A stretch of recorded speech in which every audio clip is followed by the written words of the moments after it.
Didn't see you there.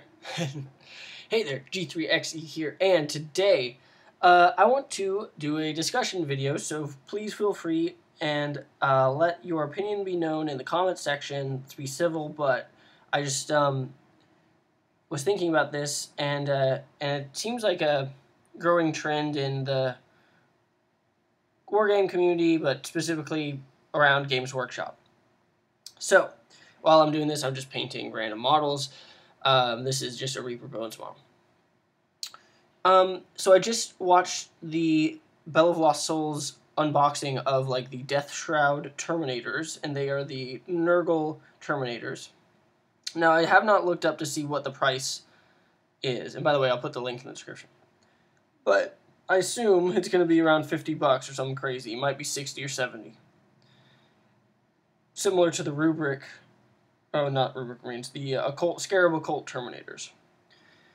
And, you know, I mean, if you are around Games Workshop a lot, maybe, you know, you get kind of desensitized to the price. But that's a lot of money. And then what I was noticing is that while there is one kind of option in that kit of 3 Terminators, it's like 3 guys, right? There was an option to make one of them like the leader guy, and like it's a head swap or something. There's no other option. They're all mono build. And they're mono build because, and this is, you know, has pros and cons, but all the seam lines are hidden. So instead of making it a torso, a head, 2 arms, and legs, right, where you can switch them out very easily and make them very customizable, they have made them in these really cool positions and then cut along the line so that when you glue it together, you don't see the lines. So it allows for very dynamic miniatures that don't have obvious lines, don't look very static.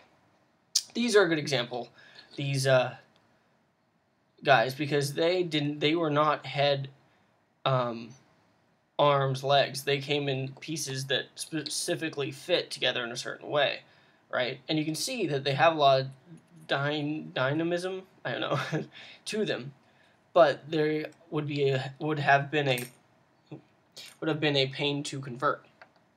And I don't know how I feel about this. I kind of like when one of the first kits I got playing 40K was the Chaos Raptors kit, and I still have bits from that. Like, I was just amazed. I was like, oh, there's tons of stuff for, like, one, they were telling me basically like, oh, you could build them this way or this way.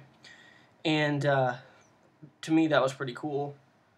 And then I had so many other bits that I was like, oh, well, dang, I can take, like, what's supposed to be a Chaos Space Marine model, one of those really cheap ones, from the little 3-model $8 pack or whatever, and then I can just, like, put all this cool crap all over him from these extra bits, and now he's my Chaos Lord, and all that, right? So, there's something to be said for miniatures that come with a bajillion different options for head and arms, and they're very easy to convert.